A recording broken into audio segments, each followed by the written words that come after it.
జరిగిన అన్యాయం ఎలా జరిగింది? అక్కడ పని చేయకపోతే ఏ విధంగా మీరు కష్టపెట్టేవారు? యాక్చువల్లీ ఏంటంటే సార్, ఇక్కడ మనకి వైజాగ్‌లో మనకి డేటా ఎంట్రీ ఉద్యోగం అని చెప్పేసి నన్ను తీసుకెళ్లారు సార్. యాక్చువల్లీ ఏంటంటే బ్యాంకాక్ వరకు తీసుకెళ్లారు సార్. బ్యాంకాక్ నుంచి కంబోడియన్ పర్సన్ వచ్చారు. ఆళ్ళు కంబోడియన్ తెలీదు. అక్కడ కంబోడియన్ దేశం ఉందని కూడా తెలీదు మాకు.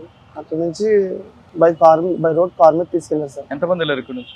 ఇక్కడ నుంచి నేను ఇంకో అబ్బాయి వెళ్ళాను సార్. సో డేటా ఎంట్రీకి ఎంత సాలరీ అని చెప్పారు? శాలరీ వచ్చేసి $700 అని చెప్పారు సార్.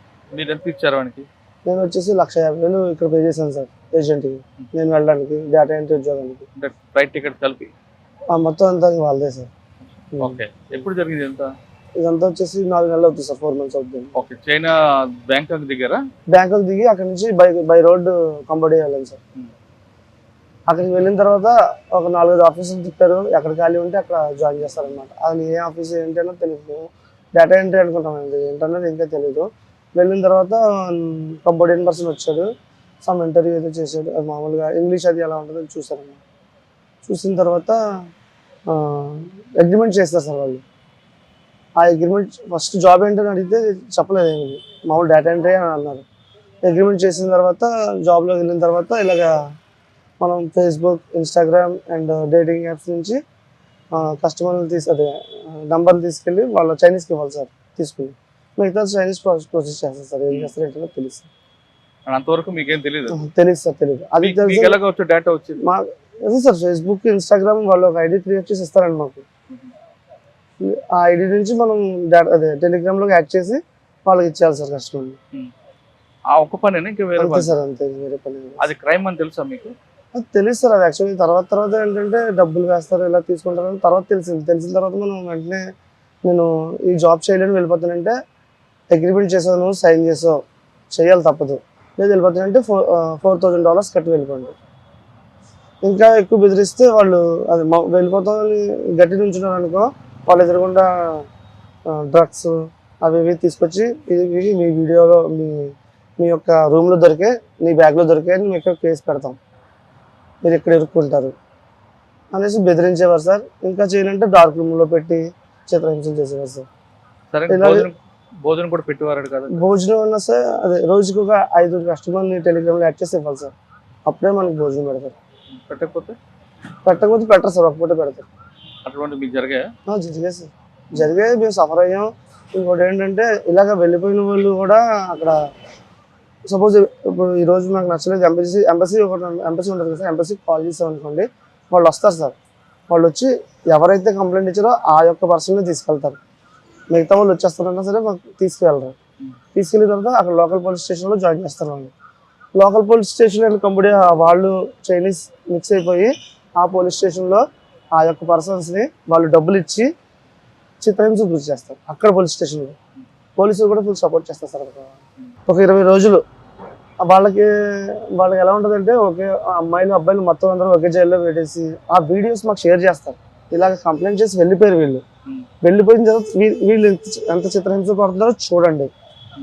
ఆ వీడియోస్ మళ్ళీ మాకు ఇక్కడ షేర్ చేసి చూపించేవారు సార్, భయపెట్టేవారు సార్.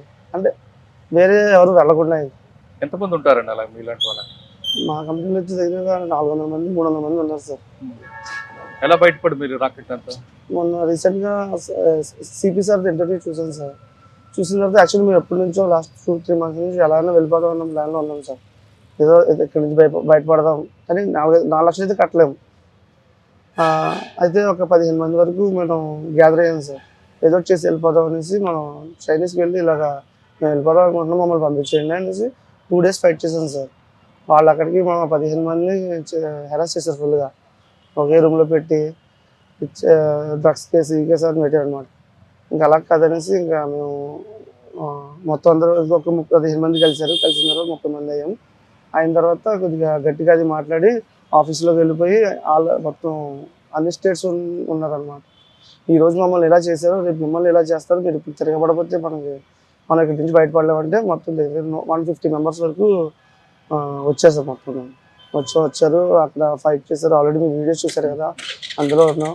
మొత్తం అందరినీ కూర్చోబెట్టి తర్వాత మళ్ళీ అక్కడ పోలీసులు వచ్చారు.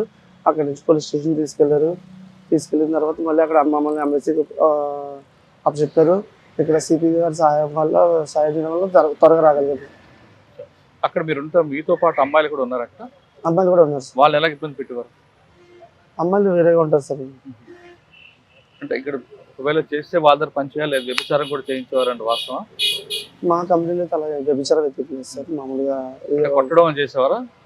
చేసేవారు సార్ కొట్టడం.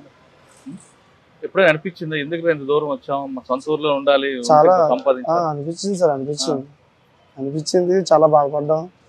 ఇక్కడ ఇంకా కుదరకాయలు వెళ్ళవలసి వచ్చింది. ఊర్లో ఆ ఉద్యోగం అయితే వెళ్ళాం కదా సార్. యాక్చువల్లీ ఆ ఉద్యోగం అయితే వెళ్ళాం. ఏంటంటే వేరే డేటా ఎంట్రీ జస్ట్ కాపీ చేసి పేస్ట్ చేయాలి అనేసి చెప్పారు. సరేలే ఇంకా నేను కష్టపడితే డబ్బులు వస్తాయి కదా అని వెళ్తాను. మీరు ఏం చదువుకున్నారు? నేను డిప్లొమా చేశాను సార్. అంటే ఆ డిప్లొమాకి అంత డబ్బులు ఇక్కడ ఇండియాలో రావా? వస్తాయి సార్. మరి ఎందుకు అంత దూరం పరిగెట్టారు? ఒకసారి వెళ్ళొద్దాం, ఒకసారి అదర్ కంట్రీ చూసొద్దాం. ఇప్పుడు ఆ ఏజెంట్ మీరు ప్రశ్నించారా, పట్టుకున్నారా అండి? నేను చాలా సార్లు చేశాను సార్. యాక్చువల్లీ ఇప్పుడు రాజేష్ అండి జైల్లో ఉన్నాడు కదా, ఆ పర్సనే సార్ నన్ను పంపించింది. మరి ఇంట్లో అమ్మా నాన్న ఏమంటారు ఇప్పుడు? వాళ్ళకి పూర్తిగా ఏం తెలియదు సార్. ఇంకా వాళ్ళకి ఫేస్బుక్, ఇన్స్టాగ్రామ్ అసలు చదువుకోలేదు వాళ్ళు.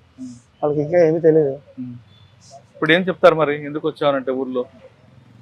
చెప్తాను సార్, తప్పు చేస్తాను. వెళ్ళడం పెద్ద తప్పు జరిగింది. సార్ వల్ల దయ వల్ల వచ్చాము. ఇక్కడే వేరే ఉద్యోగం చూసుకుంటాం. సార్ ఫైనల్గా చెప్పండి, మీలాంటి వాళ్ళు చాలా మంది ఫారెన్ వెళ్ళాలి, డబ్బులు సంపాదించాలి, ఇక్కడ రావాలి అనుకుంటారు. అంటే స్కిల్ ఉన్నా లేకపోయినా వెళ్ళిపోవాలనుకుంటారు, తక్కువ చదువుకున్నారు. ఆ విధంగా వెళ్తున్న వాళ్ళకి మీరు చెప్పే మెసేజ్?